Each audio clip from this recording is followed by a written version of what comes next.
Welcome back from the FIBO Football Festival here in Cologne. We're coming to you from the content studio here that we've built for the 3 days that we're here with a huge football community with a lot of energy.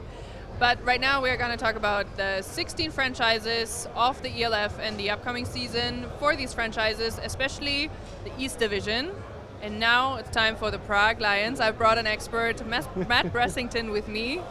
And you're not only an expert on ELF things in general, but you're especially an expert on the Lions because I know you worked with them for this off-season. Mm-hmm. So before we jump into that and what we can expect from the next season, walk me through the past 2 seasons with the Lions because, well, they had 2 wins in 2 years. Yeah. Can be better, for sure. So walk me through that.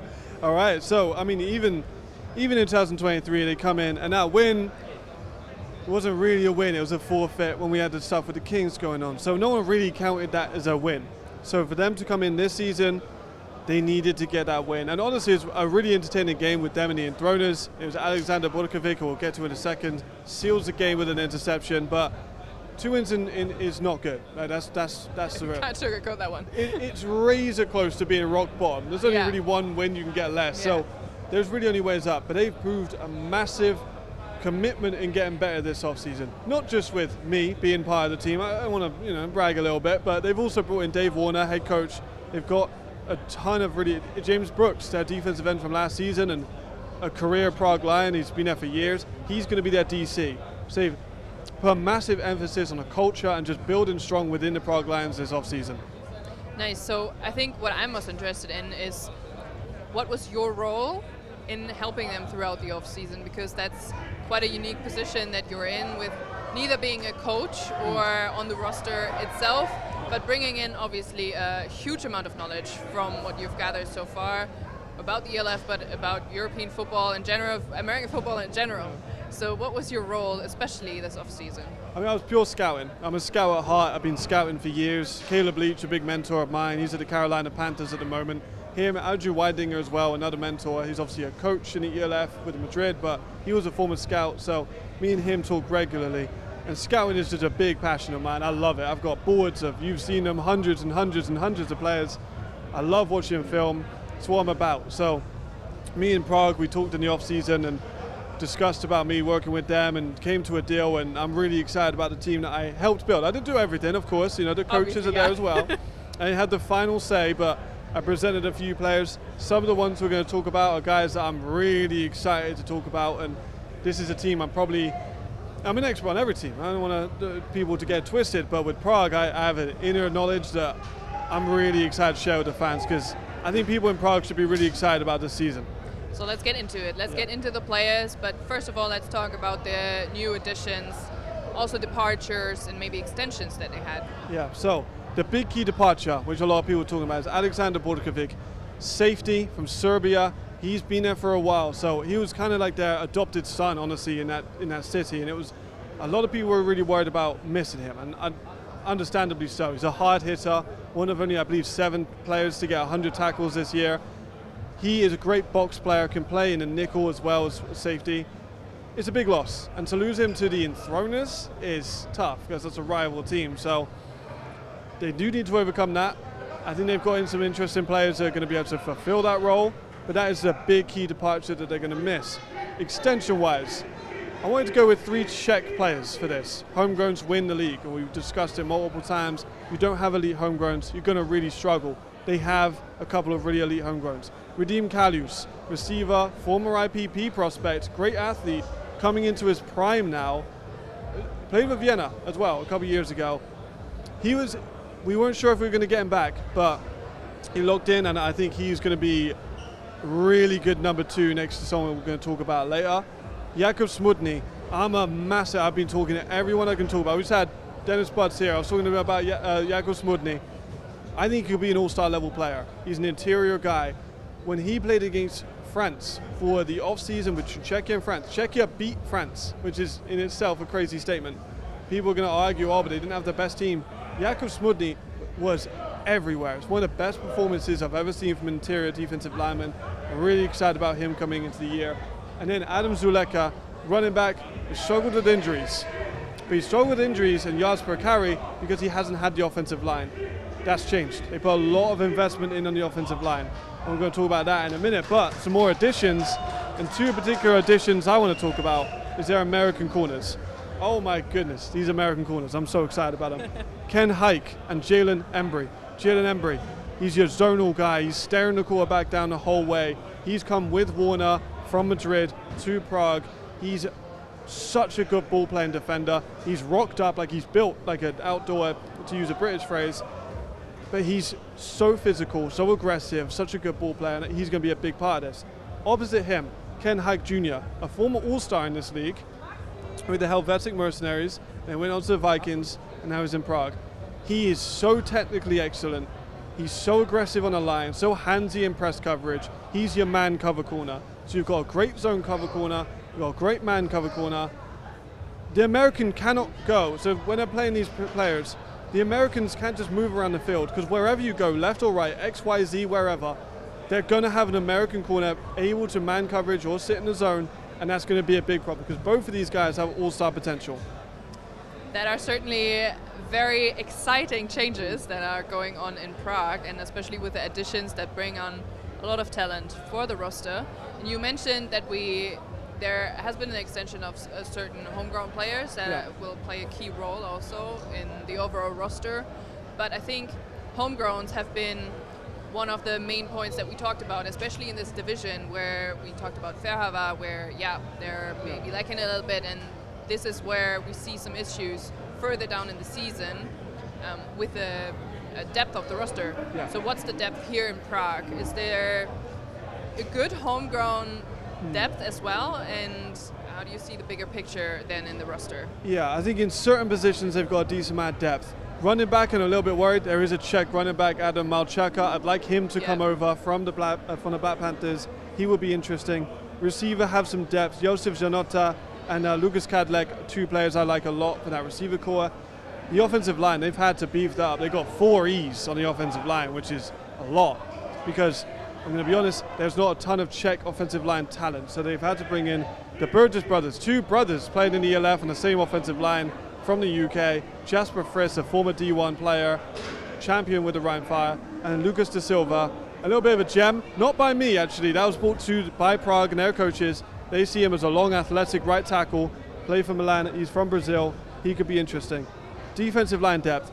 I think this is one of their strongest positions. You can feel James Brooks' influence here. He's played with these guys for years. He's now going to be their DC. He knows exactly how every single one of these guys plays. He knows exactly how they are personality-wise. I really like Danik, I like Jan Stadi, and I like Jakub Smudny. That 3, it's really talented. Depth-wise, a little bit lower, a little bit lighter, especially as well at linebacker. That's probably one of their weaker positions in terms of depth. And same with DB as well. They've got Jan Chris, who I like, but in the defense, their depth is a little bit worrying. In offense, receiver is definitely a high point. But overall, it is on the lower side of their depth that they have compared to like a Vienna Vikings or a Rhine Fire or a Stuttgart Surge. Okay, so although they're on the lower side of the depth, you would say they made quite some strides in comparison to the past couple of seasons, yes, which will make a difference. Absolutely, yeah, perfect, yeah. Okay, so let's see what difference this can make and have a look at the schedule. There we go. Which, again, I will be picking those for Nick, I am stepping in for. First week, we're at home against the Vienna Vikings. That's a tough one to start with, obviously, so Nick also called this as a loss. Okay, fair enough, yeah, fair enough. Next one, home against the Hamburg Sea Devils. Also called this as a loss. Okay, Nick, all right. Okay. Week 3, we have the Ferhava and Tronas as an away game, which is also called as a loss by Nick. Okay, Nick. You might have some different opinions about that. Mm-hmm. Next week, in Poland, against the Panthers, also called as a loss. Okay, Nick. So we're not off to a good start. It's not getting better. I can spoil that already. We have a bye week, but then again the Hamburg Sea Devils, which we lose again. Next one, Frankfurt Galaxy in week 7, also a loss. Okay. And now I pass the ball to you. Well, how do you first of think all, Nick, the remainder of the season is going for Prague? Nick, I know where you live, so I'm gonna be very critical. brutal. 0-6. That's rude. I'm a little bit Nick, offended. what are you doing? I feel like Nick is he doubts my scout ability. Well, I'm a little bit offended. All right, Yeah. let's get into my 6 and try and rescue the Prague Yes. season. Vienna, it's just I'm not crazy. I think they're going to lose this one to Vienna Vikings. That's a tough one. 0-7 currently. People are going to take this out of context, seeing my face in 0-7. Nick, this is all your fault. I've got to try and do this. The Enthroners. No, we're not. We're going to the Panthers first. My bad. Lucas, my fault. Panthers, they're going to get the W there. Their first of the year. I think they can compete with the Panthers, really compete with them this season. Maybe even overcome them twice. But the Enthroners, it's going to be another win. They're going to pick up a little bit of steam here. They're going to go against the Mercenaries, and they're going to pick up another win. They've got 3 on the bounce, a little bit of momentum. Galaxy, it's a tough one. I think they'll probably lose that one. But then they do the double over the Mercenaries. I've tried to rescue their season. I've given them 4 wins, you know. Nick's given them 0 wins. 0 wins. Yeah, 0 wins actually. So according to your picks combined, yeah. we finished off with a 4-8 season, which Honestly, I think you see it more optimistic. You see Prague performing much better than a 4-8, correct? Yeah, I think 4 to 5 wins from inside the. I don't want to reveal too much about the inside of the organization, but I think 4 to 5, maybe 6 wins is what the team expects. When you have someone like Vienna in the East, it's tough to overcome that. But I think every single other one of those teams in the East is winnable. And I think that outer conference games against Hamburg and the Mercenaries are also realistic, that they can maybe go with 1-1, or maybe they lose to both on one and then beat the other 2. But I think it's a very interesting schedule. I think it could provide a lot of opportunities for Prague to stand out. Yeah, for sure. A lot of opportunities, and it also comes down to the team that you have scouting. So what do you think really has to click in this season to have potentially this record that you picked, or even a better record? I think it all lies in Javarian Smith. He was in Hamburg last season, did not have a ton of success. He was fine, like he was a bit boom or bust. Like he had a few plays where he was really good and fade out a little bit. Hamburg made a very odd decision to move on from him quickly, replace him with Fulford, who was not a very successful player. Prague need Smith to have a chip on his shoulder. They need him to play like he's been disrespected. They need him to play and be a leader and lead Prague Lions, because they've given him an opportunity to be their franchise guy. He did not play a ton, so he might have got passed up by other franchises, but Prague have put their faith in him. They believe in him. He showed to be successful in the GFL. I believe he was an MVP in the GFL, which speaks to how good he could be. Just needs the weapons around him. If Willie Patterson is one of the best receivers in the league, he could provide a lot of explosive opportunities. His receiver depth that we talked about, and his very hyper-aggressive defense, those are the keys. Javarian Smith stay fit, and stay active, and have a chip on his shoulder. His weapons produce for him, and his offensive line holds. And then this aggressive defensive backcourt can create a lot of turnovers and a short field for the offense to take advantage of. All right. Well, that's certainly something to be excited about from a Prague perspective. And do you think that is their, I think also main motivator, that they think, okay, maybe we have a bit of a better setup than the past 2 seasons, and will that have also the spirit of the whole team, and then ultimately, well, the excitement to go into the season? Yeah. I think it's a kind of blue-collar mentality that I think this team has. They're not a Vienna in this successful program, this experience, these championships.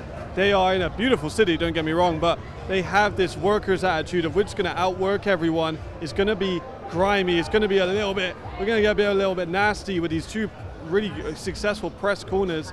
They're a punch you in the mouth kind of team at the moment, and I really, really like that. I think that fits what they could be extremely well. They're not fancy. They've got some very technical players, but they're going to play and they're going to make you earn every single yard you want against them. Okay, great. So we're keeping an eye on the hustle of the Prague Lions, and thank you for walking me through it, and also talking me through what changes you've also contributed to the Prague Lions, and let's see how they perform in the 2025 season. Also check out all the other franchise checks of the 16 teams that we have in the league that will go into the 2025 season with. And yeah, that's it basically from the FIBO Football Festival here for this one. Check out the other teams.